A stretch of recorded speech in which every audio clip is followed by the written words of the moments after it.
When Hillary Clinton, running as the first female presidential candidate of a major political party, won the popular vote but lost the Electoral College vote in the 2016 election, the glass ceiling preventing women from reaching the White House's Oval Office trembled but didn't break.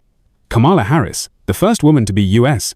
Vice President, tried to break that ceiling in 2024, but she too was unsuccessful. Clinton's and Harris's candidacies happened partly because that glass ceiling was already strewn with fissures from more than 200 other women who had sought the presidency at one time or another before them.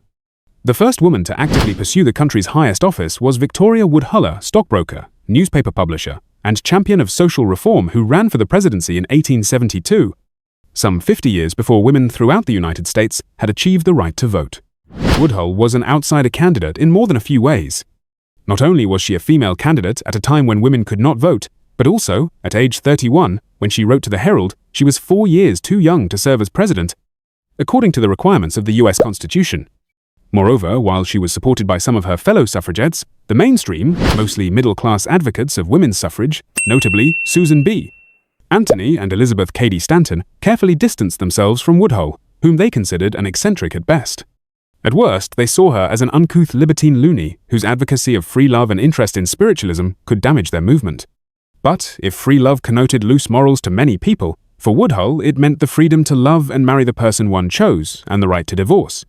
The Equal Rights Party, which nominated Woodhull as its presidential candidate on May 10, 1872, at Apollo Hall in New York City, championed, among other things, women's right to a fair wage, shorter workdays for all workers, and civil rights for African Americans, selecting renowned abolitionist Frederick Douglass as Woodhull's running mate, though he chose not to respond to the invitation.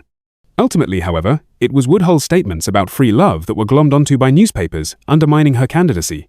Woodhull's name did not appear on any ballots, and an absence of records has left no evidence of how many votes she received. Her decidedly insurgent candidacy, though, helped break ground for the women who would run for president after her, from the pre-suffrage candidacy of Belva Ann Lockwood in 1884 and 1888 to the candidacies of Margaret Chase Smith, who at the 1964 Republican Convention became the first woman to have her name entered into nomination at a major party's convention.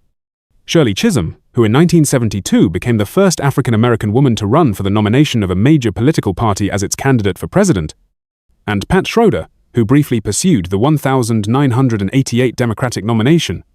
Schroeder, when asked how she was able to be both a mother and a member of Congress, replied, "I have a brain and a uterus, and I use both."